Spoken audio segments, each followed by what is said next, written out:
오늘 아침에 교회일 때는 비바람이 너무 쳐가지고 우산이 날아갈 것 같았는데 이제 화창한 날씨가 또 됐습니다. 돌아갈 때는 또 참으로 좋은 분위기가 아닐까 싶습니다. 자, 오늘 주님 앞에 나온 여러분들에게 하나님의 한결같은 축복과 은혜가 함께하기를 소원합니다. 앞뒤 좌우로 한번 인사합시다. 잘 오셨습니다. 반갑습니다. 주님의 은혜가 함께 나누어지는 시간이 되기를 바랍니다. 자, 오늘은 제가 로마서 강의를 쭉 하지요. 13장인데 13장은 이 정치와 관련된 이야기입니다. 제가 강단에서 정치 이야기 거의 안 하거든요. 안 하려고 노력하는데 본문이 그러니까 해야 됩니다. 그래서 여러분 이 주제에 관해서도 우리가 확실하게 하나님의 가이드라인을 가지시고 살아가는 것이 중요하다라고 생각합니다. 1절 말씀을 한번 비춰보겠습니다.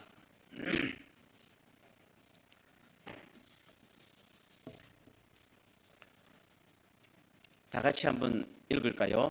각 사람은 위에 있는 권세들에게 복종하라.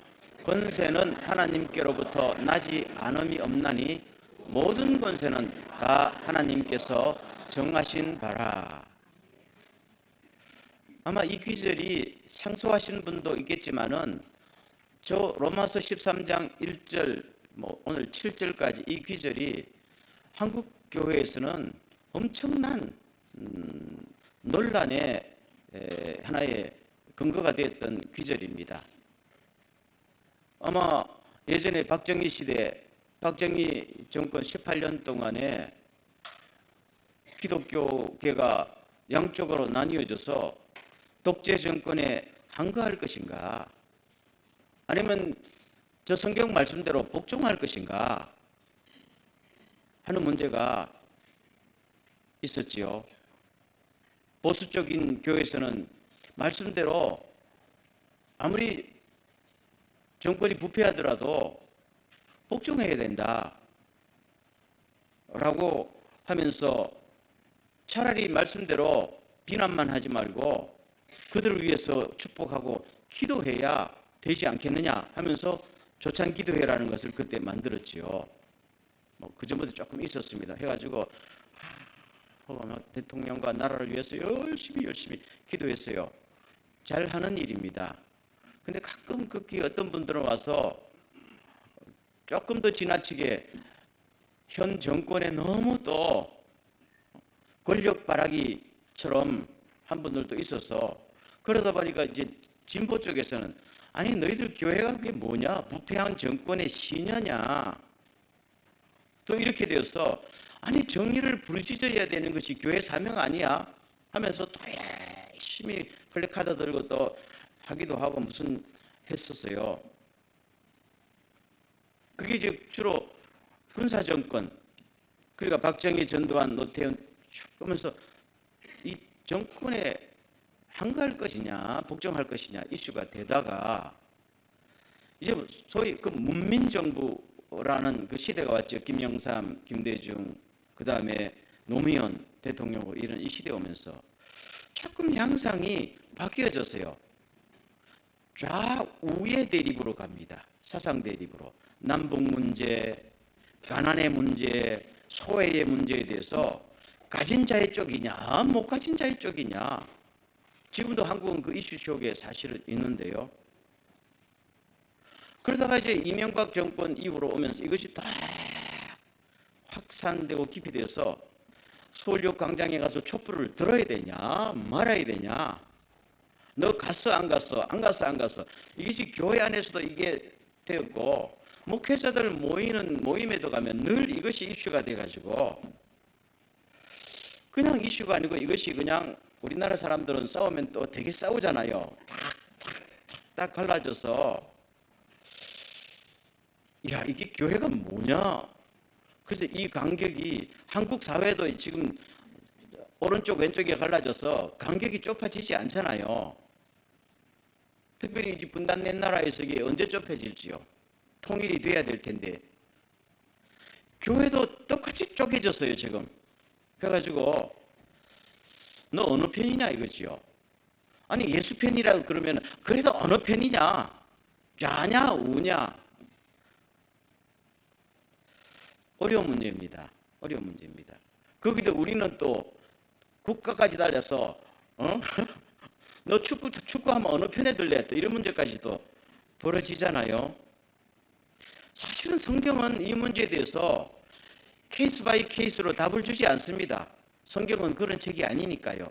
그래도 우리 성도들이 세상에서 신앙 지키고 살아갈 수 있는 일반 원칙은 주고 있어요.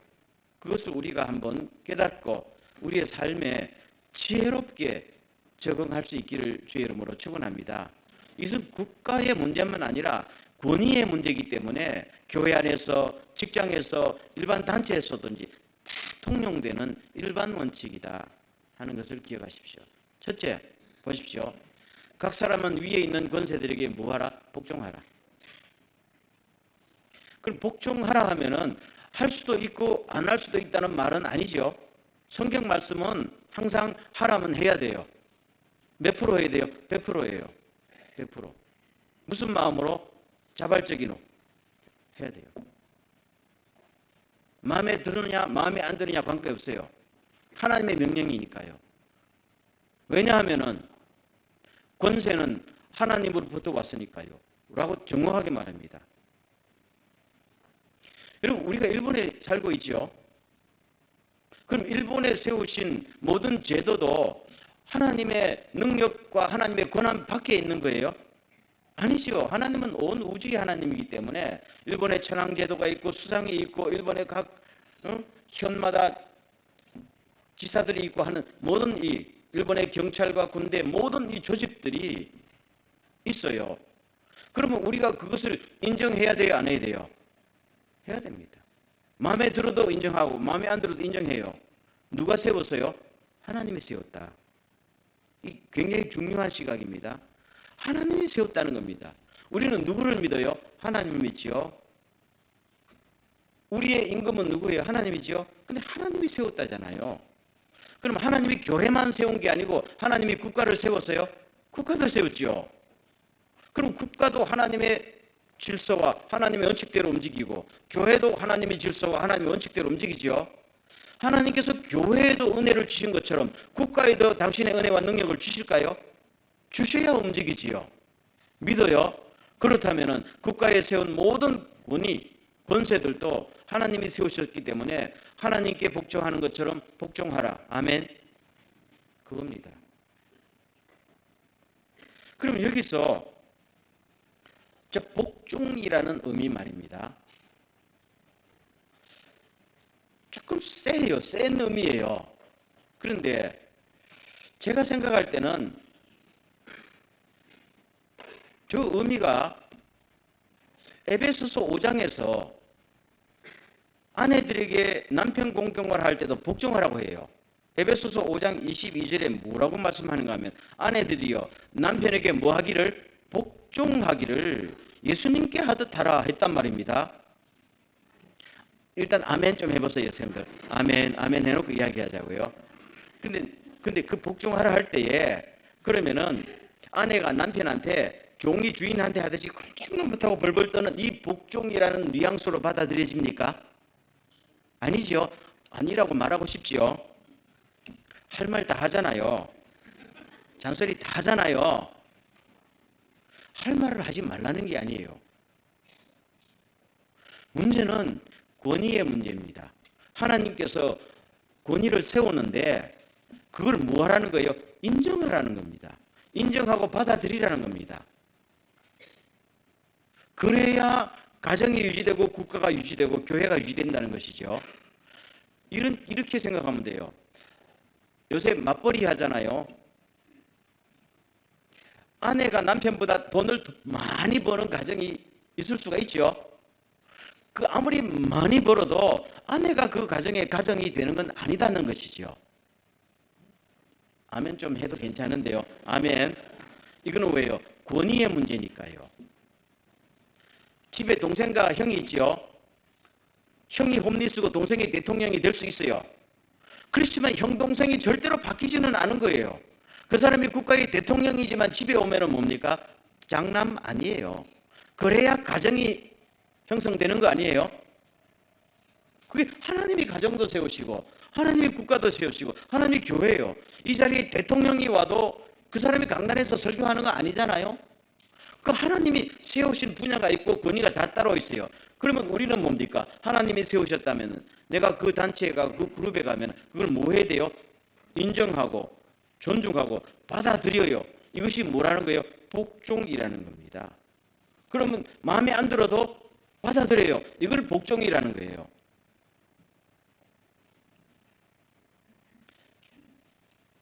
저 사람 돈도 못 벌고 내 남편 아니야, 갈아치워, 이거 안 되잖아요. 이건 아멘 안 하시네요. 아니잖아요. 저 사람이 돈도 못 벌고 무능해도 남편은 남편대로 하나님이 세우셨음을 믿어요. 아니야, 내가 골랐는데 버릴 수도 있어, 이거 아니잖아요. 하나님이 세우셨잖아요. 믿어요. 그러면은 마음에 안 들어도 내 남편이고 가장 아니에요. 아멘. 그걸 잘 지키면은 자녀들이 뭘 봐요? 하나님을 만나요. 하나님 만나요. 그걸 아셔야 돼요. 우리가요, 상상하지도 못하는 분은 하나님이잖아요. 지금 저 말씀을 하고 있는 것입니다. 자, 그 다음 두 번째 기절 갑시다. 2절. 그래서 권세를 거스르는 자는, 이 말입니다. 권세를 거스르는 자라면서 말을 하지 않고 침묵한다는 말이 아니고, 권세를 인정하지 않고 권세에 대항하는 사람은 나 뭐 인정 못해, 너 뭐야, 이렇게 나오는 사람은 누구를 거스려요? 하나님의 명령을 거스리고, 그래서 뭘 받아요? 심판받는데, 하나님이 세우신 권위에게서도 심판받지만 하나님으로부터도 심판받아요. 우리는 누굴 믿습니까? 하나님을 믿잖아요. 이것을 누구보다도 솔선수범해야 되는 것이 누구예요? 크리스찬이다. 그런 말씀을 로마서에서 하고 있는 것입니다. 그래서 여러분 13장 5절 말씀으로 갑니다. 다 같이 시작. 그러므로 복종하지 아니할 수 없으니 진노 때문에 할 것이 아니라 양심을 따라 할 것이니라. 그렇다면은 억지로 하지 말고 자발적으로 깨닫고 양심으로 하는 것이 좋지 않겠느냐. 그럴 때 여러분들이 세상에 빛이 되지 않겠느냐 하면서 6절로 갑니다. 6절에 예를 들면 세금 내는 문제가 나오잖아요. 적어도 국가의 권위지요. 세금 내요, 안 내요? 내야 되지요. 세금을 왜 내요? 정치인들이 부정축제하려고. 이렇게 되면 참 복잡해지는 거지요. 물론 그런 면이 있어도 세금은 원래 거두어서 모든 국민을 위해서 쓰는 거 아니에요? 거기서 교육비 지불하고, 거기서 국방비 지불하고, 사회복지하고, 이거를 할 수 있도록 권한을 주신 분이 누구예요? 하나님이시잖아요. 그러면은 세금을 낼 때에 이 아까운 돈 왜 내야 되냐 하면서 이렇게 내지 말고, 우리가 하나님을 인정하고 하나님을 믿는다면은 뭐 하는 마음으로? 억지로 하지 말고, 이거 안 내면 처벌받는데 이런 정신으로 하지 말고, 뭐예요? 감사함으로, 나라를 위해서, 주님을 위해서 이렇게 하는 것이 크리스찬 아니냐? 그런 말씀입니다. 교통신호 지켜요, 안 지켜요? 지켜야 되지요. 고속도로 갈 때 스피드 속도 지켜요, 안 지켜요? 지켜야지요. 어떤 사람이 그냥, 어떤 집사님이 차를 너무너무 빨리 밤에 몰고 가다가 교통신호 딱 교통경찰에 들렸어요. 그래서 면허증 내놔라, 뭐 내놔라 하니까 이분이 나 오늘 지금 철학기도 가기 때문에 너무 바쁘다, 하나님 만나러 가야 된다 했어요. 그래서 그 경찰관이 하나님한테 가서 이 일 해결해 달라고 해라. 그리고 딱지 뗐거든요. 그럴 때 하나님 핑계 대면 안 돼요. 내가 아무리 믿음이 있어도 믿음이 있을수록 잘 지켜야 돼요. 솔선수범 해라.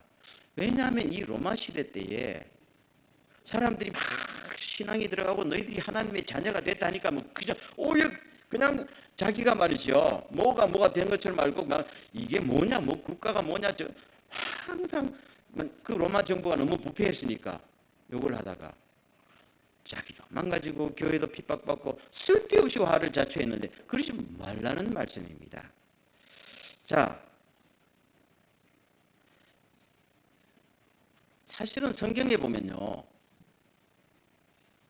저 말씀만 나오는 게 아니에요. 그래, 임금이나 통치자들이나 소위 파워를 가진 재판관들에게도 하나님은 똑같이 말씀을 하실까요? 하셔요. 어떤 사람은 말하기를, 아니 신약 성경에 힘을 가진 사람들에 대한 말은 별로 없는데, 별로 없는 게 이유가 있어요.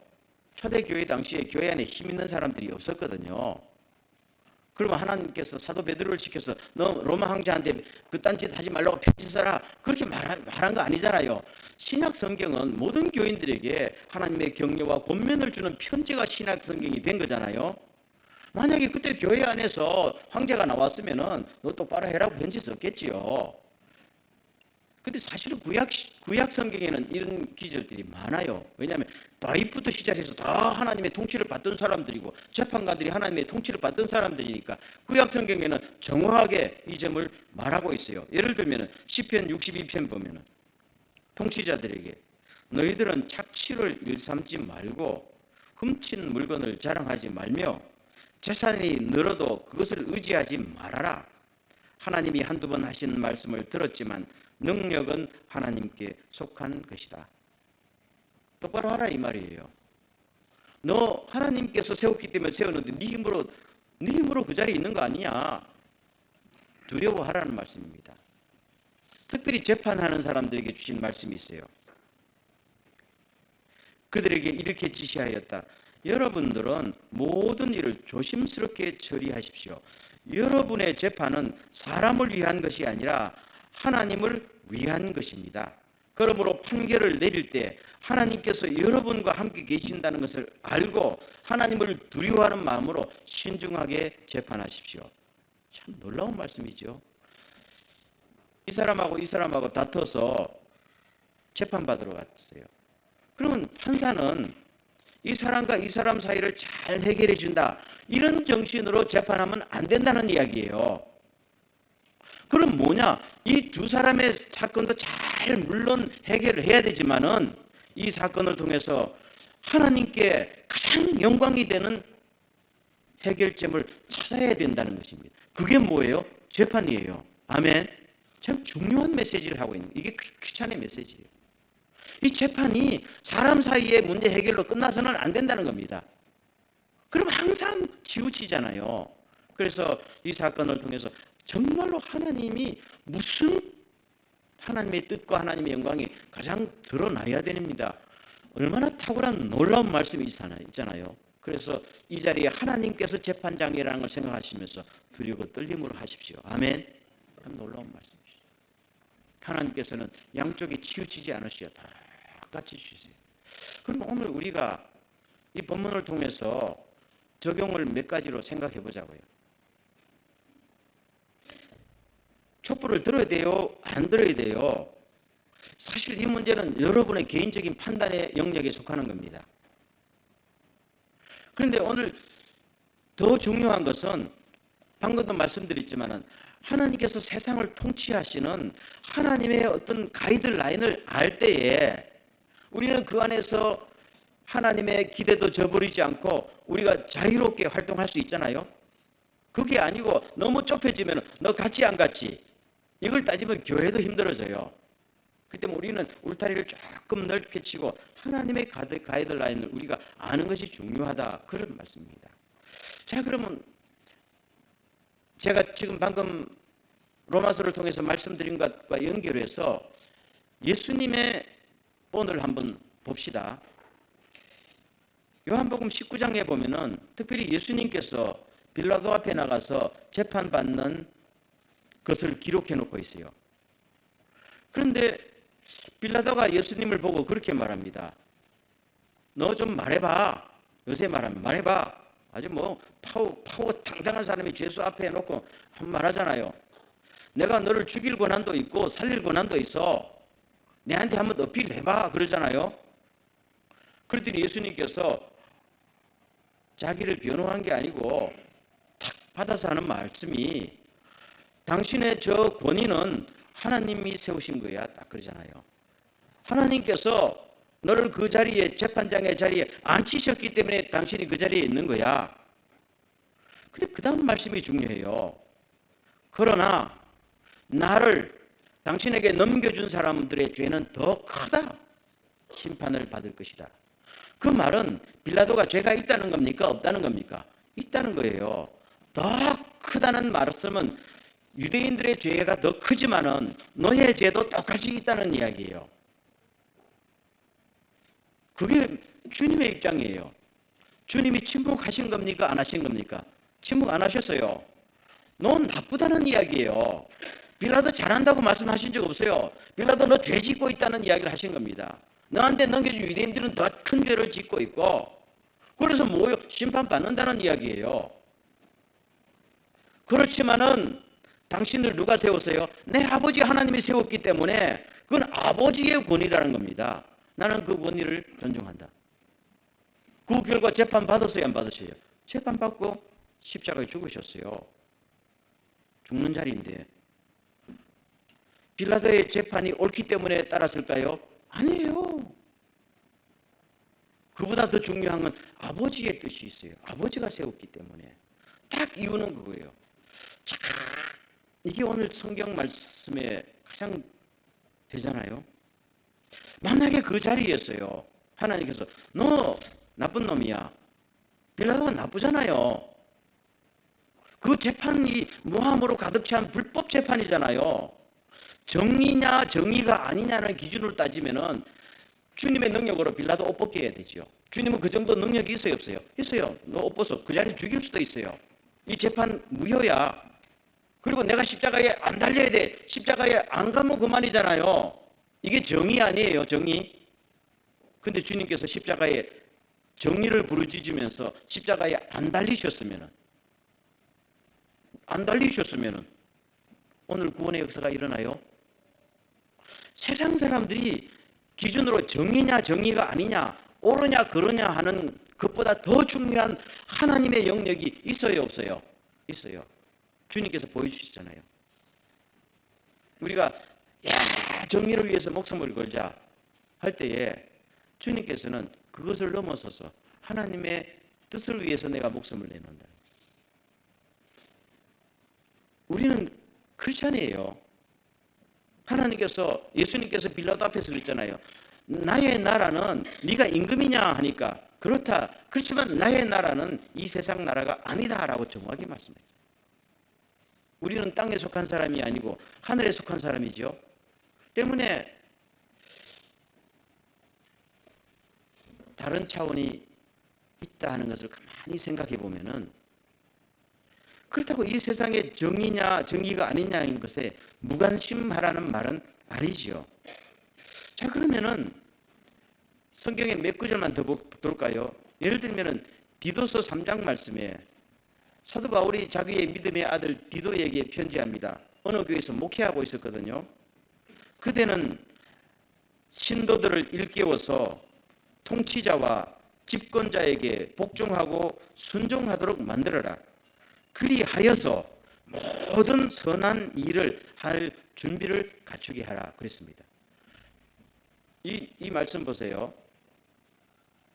성도들이 국가의 권위에 순종하고 복종하도록 하라는 겁니다. 그런데 그 하는 목적이 단순한 복종이 아니에요. 그리하여서 선한 일을 하도록 준비하라. 선한 일은 뭡니까? 하나님의 뜻이에요. 복음을 전하고 주님의 영광을 구하고 사람들을 돕고 사랑을 실천하고 이 주님의 영광을 위해서 일하는 것이 가장 중요하기 때문에 이 일이 어떤 방해도 받지 않도록 준비시키라는 이야기입니다. 그 다음 기절을 볼까요? 베드로전서 2장 말씀에 하나님께서 인간에 세우신 모든 제도를 순종하되 주님을 위해서 순종하라고 그랬어요. 우리가 국가의 권위에, 재판의 권위에, 무슨 권위에 순종하더라도 순종하는 것이 누구를 위해서? 하나님을 위해서 하는 거예요.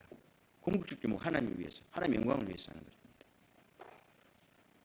왜냐하면은 그렇게 함으로 억울하더라도 나의 선행으로 그 어리석은 사람들의 무식한 말을 막는 것이다 하다 보면은 저 크리스찬들 왜 저렇게 조용하게 잘 참지? 길길이 날뛰어야 되는데 저 사람이 예수 믿고 저렇게 변한 거야. 예수 믿으면 저렇게 돼? 아니 아무리 예수 믿어도 그렇지 왜 저렇게 잘 참어? 하나님 때문이야.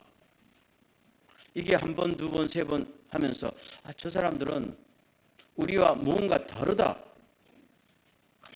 가만히 보니까 영원한 천국을 소망하고 있구나. 이게 로마 시대 때에 전도지 뿌려서 교회가 부흥한 거, 전도지 뿌려서 한 거 아니에요. 그때 전도지 만드는 기술도 없었어요.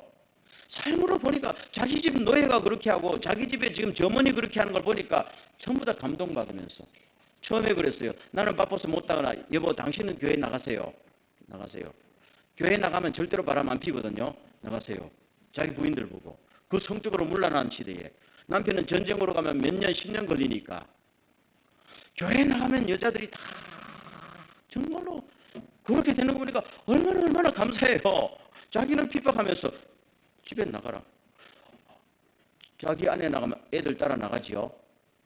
그러다가 나중에 점점 10년 가고 20년 가고 어느 날 보니까 전부 다 교회 나갔더라는 이야기예요. 뭘 때문에요? 그 어려운 환경 속에서도 분노를 뿜고 이게 하지 않으면서 오직 선한 일을 하나님의 영광을 위해서 최선을 다했다는 이야기입니다. 아멘. 그럴 때 어느덧 모든 것이 무너져 버렸어요. 손을 안 대는데도 다 무너졌어요. 여러분 영국에서 미국에서 노예 제도를 무너뜨린 장본인들이 누구예요? 다 크리스찬들이에요. 우리가 이래서는 안 된다. 우리가 이래서는 안 된다. 저들도 우리와 똑같은 하나님의 형상으로 태어난 인간들이다. 성경을 연구하며 기도하다가 다 조금씩 어느 날 갑자기 무너진 건 아닌데 그 말씀을 하고 있는 것입니다. 여러분 너희는 세상의 빛이라. 너희들의 착한 행실을 보고 모든 사람들이 하나님께 영광을 돌리도록 하라 그러셨죠. 너희들의 착한 행실을 보고 베드로전서에는 안 믿는 남편들과 사는 여자들을 보고 너희들이 말로는 절대로 전대가 안 될 테니까 너희들의 행실을 보고 남편들이 하나님을 섬기도록 하라. 똑같은 말씀이에요. 그래서 뭡니까? 남편의 권위를 인정해 주라는 겁니다. 누구를 위해서? 주님을 위해서. 주님은 그 남편 구원하기를 원하고 주님은 부패한 정권도 회개하기를 원하고 부패한 직장 상사도 나 하나 때문에 그 사람이 변화된다면 얼마나 하나님이 기뻐할까요? 아멘. 우리는 그 사명이 가장 중요한 사명이다. 그 말씀을 하는 겁니다. 근데 촛불은 켰는데 바람이 불어서 촛불이 꺼졌다. 안 되지요? 촛불을 켜면 촛불은 계속 켜 있어야 되잖아요. 촛불이 언제 꺼져요? 우리가 선한 일을 안 하면 촛불 꺼지고 선한 일을 한다고 나갔다가 쓸데없는 일에 휘말려가지고 다 사형당하면 촛불 꺼지잖아요. 하나님께서 이 땅에서 촛불 켜라고 12제자를 헌신의 힘을 다해서 길렀는데 베드로가 나가고 야고보가 나가고 막 나가지고 로마 황제 물러가라 빌라도 물러가라 막 하다가 정치범으로 잡혀서 형무소에서 죽었다. 그게 하나님께 영광이 되겠어요? 하나님이 그 일을 하라고 예수님이 그 일을 하라고 12제자 키운 거 아니죠? 이게 성경의 메시지는 굉장히 중요해요. 그걸 부패한 정권에 대해서 하지 말라 하는 것은 나쁜 일입니까? 아니에요. 그거는 나쁜 일 아니에요. 예수님도 너 나쁘다고 그랬잖아요. 용기 있게 말씀하셨어요. 그렇지만은 우선순위의 문제예요. 촛불을 켜야 되는 문제잖아요. 그래서 예수님도 너희들이 세상에 살아가는 동안에도 뱀처럼 지혜롭게 그렇다고 세상에서 더러운 물에 하지 말고 비둘기처럼 순결하게 살아가라는 이야기입니다. 아무리 우리 해도 가서 촛불을 꺼뜨리면은 복음이 전파 안 되는데요. 그런 말씀하고 있는 것입니다. 예를 들어 북한 보십시오. 지금 북한에 지하교회 크리스찬들이 한 20만 있다고 그래요. 저들이 이 부패한 정권을 우리가 무너뜨려 쥐야 하고 나서 카톡도 없겠지만 어떻게 만약 기적이 카톡으로 연락해서 그냥 평양에 모여서 워이샤 하는데 그 20만 다 죽어버리면은 북한에서 누가 복음 전가해요? 그거보다도 더 중요한 일이 너희들은 주님의 영광을 위해서 복음 전파라고 우리를 제자화시킨 줄로 믿습니까? 그게 교회의 사명이란 말입니다. 사명이란 말이에요.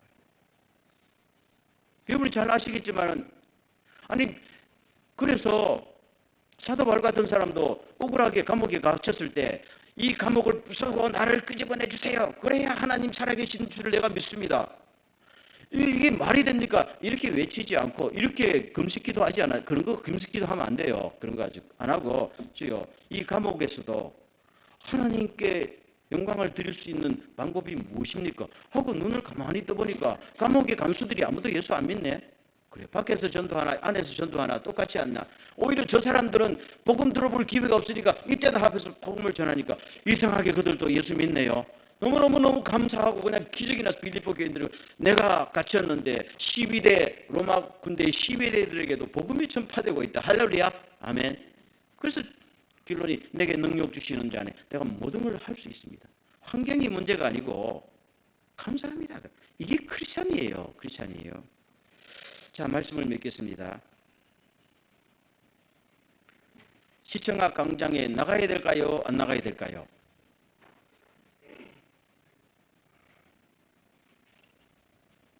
알아서 하십시오. 알아서 하세요. 그는 여러분들에게 아무도 제지할 사람이 없어요. 단 교회 이름으로는 안 됩니다. 저는 동경교회 피켓 들고 서울 보면 목사님들이 가운 입고 나오잖아요. 왜 가운 입고 길거리에 나오냐? 그러지 말고 개인 자격으로는 정치에 참여하고 대통령도 되고 국회의원도 되고 다 하세요. 그럼 교회는 그걸 하라고 정치하라고 세운 기관이 아닌 줄 믿습니까? 그러면 하나님이 세우신 목적에 충실해야 돼요. 정치하는 게 나쁘다는 것도 아니고 해야 돼요. 하나님이 축복하신 거잖아요. 아멘. 그러나 교회는 복음 전하고 세운 것이고 나라는 정치하라고 세운 거예요. 우선순위의 문제입니다. 옳고 그름의 문제는 아니고 우선순위의 문제. 제가 늘 말씀드리잖아요. 여러분 앞에 오늘 아침에 나올 때 구두도 신고 양발도 신어야지요. 다 필요하지요. 그렇지만 구두를 먼저 신고 양발 신는 건 아니잖아요. 우선순위의 문제예요. 둘 다 필요해요. 교회가 예언자적인 사명으로 해야 돼요. 사회가 부패하면 부패했다고 예언자처럼 외치고 그렇게 하면 안 된다고 회개하라고 해야 돼요. 아멘. 그러나 예언자가 총칼 잡고 정권 무너뜨리는 건 아니에요. 예언자는 외치는 사명이 있는 거예요. 아멘. 개인으로는 하세요. 우리가 이 선을 그으십시오. 그렇다면 우리가 교회 안에서 정치 이야기를 하는 것이 잘못일까요? 하면은 저는 잘못이라고 생각지는 않아요. 여러분의 개인의 자유예요. 그런데 문제는 그것이 교회의 사명을 감당하는데 플러스가 되느냐 마이너스가 되느냐는 것을 판단해야 돼요? 안 해야 돼요? 해야 돼요. 우리가 그것을 소화할 수 있느냐 이거죠. 박근혜냐 문재인이냐 막 싸우다 보면 구역에서 싸우잖아요. 그러면 서로 마음이 상해서 복음은 언제 전해요? 그러려고 구역 예배 모인 거 아니지. 그러려고 선교회 모인 거 아니죠. 그러면은 뭡니까? 옳고 그름의 문제를 떠나서 가장 중요한 복음 전파의 사명이 허물어지니까 그럴 바에는 소화를 못 하잖아요. 하지 말라는 것보다도 유보하자. 그걸 충분히 소화했을 때까지. 우리는 특별히 여기 한일 문제도 겹쳐 있잖아요. 그러면 차라리 여러분들이요, 우리가 우선순위에 그 복음 전파에도 시간이 모자라는데 이 중요한 때에 그럴 시간이 없습니다 라는 것이 초대교회의 메시지예요. 아멘. 오해가 없기를 바랍니다. 그럼 직장에서도 마찬가지입니다. 직장에서도 똑같은 원리가 통용됩니다. 여러분, 우리가 이것을 깨닫고 주님 정말 말씀하신 대로 뱀처럼 지혜롭게 비둘기처럼 순결하게 그 세상을 이기고 세상을 사랑과 복음으로 정복하는 주의 일꾼들 교회가 될 수 있기를 주의 이름으로 축원합니다. 기도합니다. 전능하신 하나님, 오늘 로마서 13장을 통해서 주님의 가이드라인을 듣고 이 세상에서 믿음 지키면서 교회 사명 감당하면서 예언자적인 사명을 감당하면서 지혜롭게 능력 있게 살게 하여 주시옵소서. 예수님의 이름으로 기도하옵나이다. 아멘.